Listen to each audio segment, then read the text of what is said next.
Coucou, on se retrouve aujourd'hui pour une nouvelle vidéo, une vidéo que je prends grand plaisir à préparer. Ça demande un peu de préparation, de recherche surtout, et ça fait bien augmenter ma wishlist, mais j'aime beaucoup ce format, donc j'espère que ça vous plaira aussi. Et on débute tout de suite. Donc dans cette vidéo, je voudrais vous présenter les sorties poches du mois de février. Les sorties poches que j'ai eu la chance de lire en grand format et qui sortent maintenant, que je vous recommande. Également des sorties poches que j'ai dans ma wishlist, que je n'ai pas et que j'aimerais lire. Et donc, je vais vous présenter aussi celle-ci. Et puis, vous parler de deux lectures que j'ai lues en janvier et qui font partie de la rentrée littéraire d'hiver. Donc, plus globalement, parce que je crois que les deux romans sont sortis en janvier, si je ne me trompe pas. Donc, voilà, je vais vous montrer tout ça. Il y a la sortie de Les Promises de Jean-Christophe Granger. C'était publié chez Albin Michel et ça va sortir au livre de poche. C'est sorti au livre de poche le 1er février. Je vous lis le résumé. La Seconde Guerre mondiale gronde et à Berlin, ce sont des femmes du Reich qui disparaissent. Un tueur mystérieux va se lancer à leur trousse, ou plutôt à leurs pieds. Dans une ville en guerre, tenue par un régime nazi qui détruit tout, ce sont 3 personnes qui vont mener l'enquête, et pas n'importe lesquelles. Un homme de la Gestapo, une riche héritière et un psychanalyste. Un livre qui m'avait beaucoup marqué à sa sortie, une espèce de thriller psychologique très sombre. J'ai beaucoup aimé la période abordée et comment elle a été abordée, avec cette présence d'un psychanalyste, d'un psychiatre qui m'a plu. Les questionnements m'ont donc parlé. C'est une période de l'histoire que j'aime retrouver dans la littérature, que j'apprécie retrouver dans la littérature. La partie historique de ce roman est extrêmement bien documentée. C'est vraiment ce qui m'a beaucoup plu, ce qui m'a happé en fait dans l'histoire. C'est que c'est très intéressant. On est plongé dans un Berlin très noir, où la peur règne, la peur du futur, la peur de ce qui va se passer demain, qui est gouverné par les nazis et donc qui voilà sous un régime absolument totalitaire, absolument terrifiant. Et ce roman vient le montrer avec beaucoup de brio, j'ai trouvé. On rencontre donc 3 personnages hauts en couleur, des personnages extrêmement différents, et l'auteur a vraiment réussi à faire en sorte que ce ne soit pas fou en fait. Ils sont ensemble, ils se ressemblent absolument pas. Ce sont 3 personnages qui n'auraient jamais dû enquêter ensemble, et en fait, il rend ça extrêmement réaliste et extrêmement probant. On va suivre ces personnages juste dans les camps d'extermination, et c'est vraiment un roman que je vous recommande, surtout que maintenant il est sorti en format poche. Je voudrais maintenant vous parler de La Valse des petits pas de Claire Renaud. C'est publié chez Fleuve Édition. Pour pas vous cacher, je ne me souviens pas très bien de ma lecture, mais en fait le seul sentiment que j'ai quand j'essaye de me rappeler de cette lecture, c'est que j'ai passé un bon moment et que c'était ce dont j'avais besoin à ce moment-là, un moment plein de poésie, et c'est ce que je peux vous dire là comme ça. Je vais vous lire le résumé. Un soir, dans un restaurant parisien, une dizaine de couples, certains en devenir, d'autres au bord de la rupture, sont venus dîner. Le temps d'un repas, les regards se cherchent, se fuient, les mains se frôlent, se retirent. Et chacun projette sur ses voisins une vie, miroir de ses propres fêlures et désirs inassouvis. Une scène en apparence banale. Pourtant, ce soir-là, les convives jouent gravement leur partition à toutes les tables de ce petit restaurant, car à mesure que les assiettes se vident, des sentiments enfouis refont surface. Des vérités éclatent, les masques tombent. Et chacun, d'une façon ou d'une autre, finit par payer l'addition. C'est un récit court qui vient mêler différentes histoires qui se répondent, s'entrechoquent, qui nous faut comprendre l'histoire d'un autre. C'est vraiment, ça montre en fait les liens qu'il peut y avoir entre différentes histoires, les moments vécus qui peuvent être similaires et en même temps extrêmement différents, parce que l'on est très différents, on est tous uniques. Et c'est un livre que j'ai beaucoup aimé, très poétique. Alors c'est pas du tout ma zone de confort, et c'est peut-être pour ça que je m'en souviens pas. C'est que c'est un roman qui m'a fait passer un joli moment, mais qui m'a pas marqué plus que ça. Et donc voilà, je voudrais pas trop vous en dire, surtout que je ne saurais pas vraiment par où commencer. Mais si vous voulez vous lancer dans une valse amoureuse, un roman un peu choral où l'on découvre des gens, on découvre l'amour, la difficulté de se dire au revoir, la difficulté de la vie et cette espèce de temps qui passe et qui fait bouger les sentiments, et ben vous êtes au bon endroit et donc n'hésitez pas à vous le procurer. Ce roman sort aux éditions Pocket le 2 février, donc il sera sorti quand cette vidéo sortira. Ensuite, je voulais vous parler d'un roman de Stephen King. Il s'agit de Après, que j'ai déjà prêté à un ami à moi. Un roman qui sortira au livre de poche le 1er février, qui est sorti au livre de poche le 1er février. D'ailleurs, quand je tourne cette vidéo, on est le 3, donc je ne sais pas pourquoi je parle au futur. En tout cas, un livre que j'avais beaucoup aimé, mon premier Stephen King.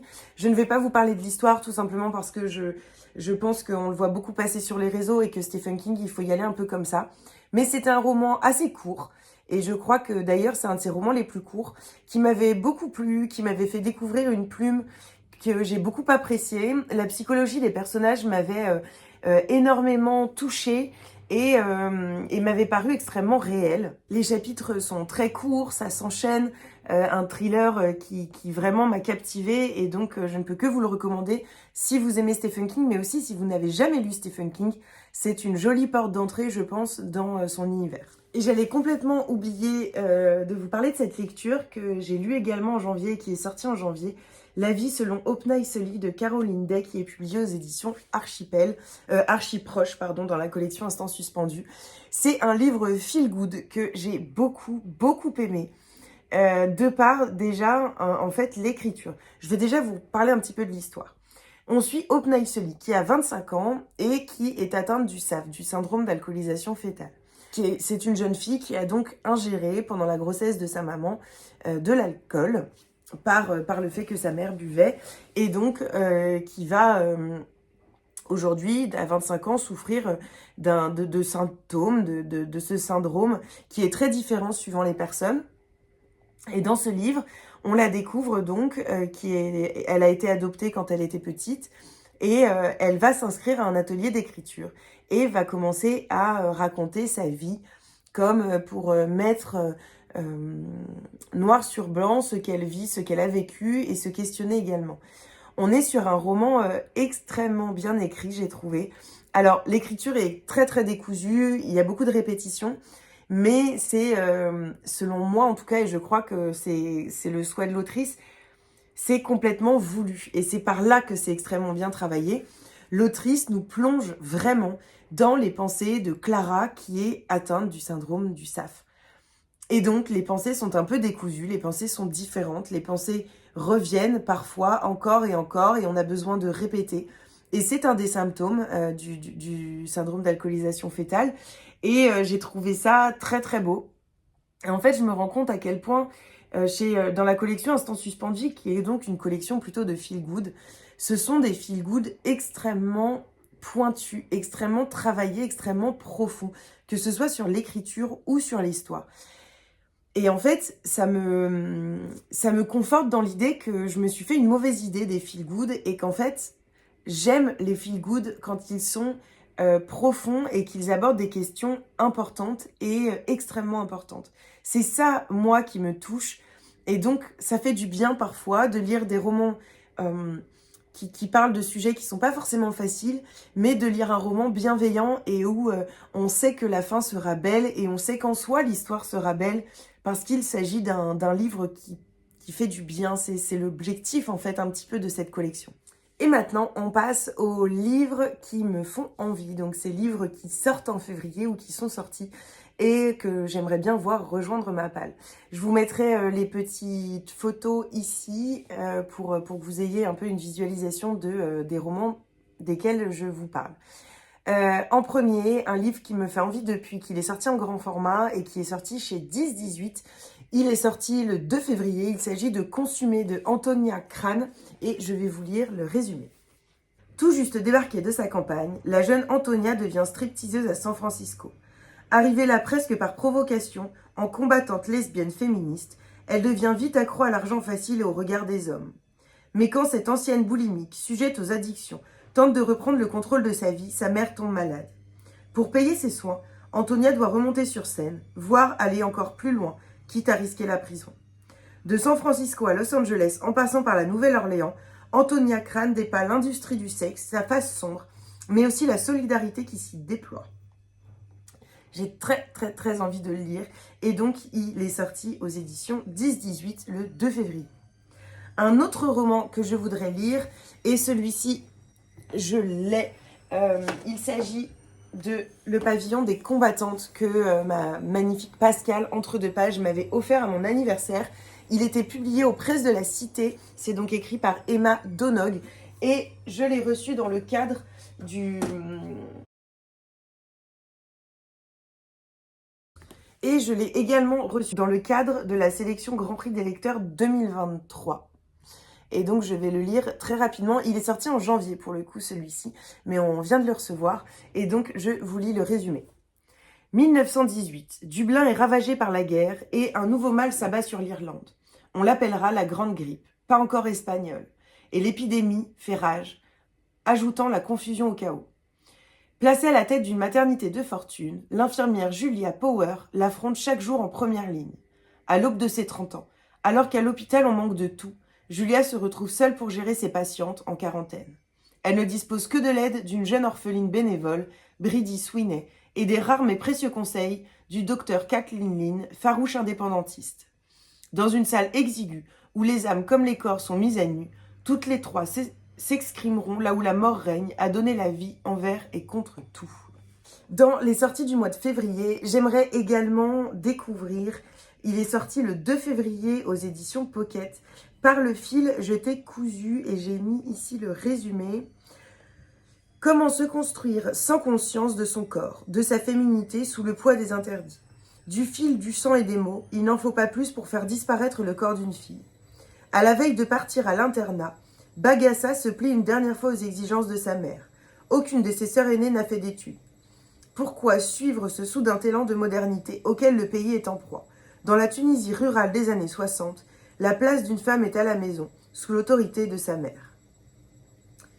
De sa mère, toute puissante. Mais le père a insisté. Ce sortilège ancestral auquel la fillette se soumet, ce sera le dernier. Demain, elle coupera le fil. Demain, elle sera libre. La première à emprunter le chemin de l'émancipation. Et il fait partie de la sélection littérature française du Grand Prix des lecteurs Pocket 2023. J'avais pas vu ça. Donc voilà, très envie de le lire. Et le dernier que je souhaiterais lire, il s'agit de Le duel des grands-mères de Diadier Dembélé. Et je vous lis le résumé. Parce qu'il fait l'école buissonnière pour lire et manger des beignets, qu'il répond avec insolence et qu'il parle français mieux que les Français de France, Ahmet, un jeune garçon, est envoyé loin de Bamako, dans le village de ses deux grands-mères. Ses parents espèrent que quelques mois là-bas lui apprendront respect des traditions et humilité. En rencontrant ses grands-mères, en buvant l'eau salée du puits, en travaillant au champ, Ahmet va découvrir bien davantage que l'obéissance, l'histoire des siens et de ses racines. Un livre qui me fait extrêmement envie et qui sort chez J'ai lu le 22 février. Donc il n'est pas encore sorti pour le coup celui-ci. Et vraiment il me fait super envie et j'aime beaucoup cette couverture qui, je sais pas, il y a quelque chose qui m'appelle dans cette couverture. Et pour terminer cette vidéo, je voudrais la clôturer en vous reparlant, parce que je vous ai déjà parlé de ces romans, de 2 livres qui sont sortis aux éditions J'ai lu en janvier et que j'ai eu la chance de découvrir au mois de janvier. Il s'agit de Un jardin de mensonges et Le père, un règlement de compte. Et donc, pour débuter, Le père, un règlement de compte de Niklas Frank. C'est un essai qui nous parle du père de Niklas Frank, Hans Frank, qui était ministre d'Hitler et gouverneur de la Pologne occupée. Et donc, c'est lui un peu qui est le gérant des camps de la mort, qui va en tout cas s'en occuper, et c'est lui qui va avoir cette mission.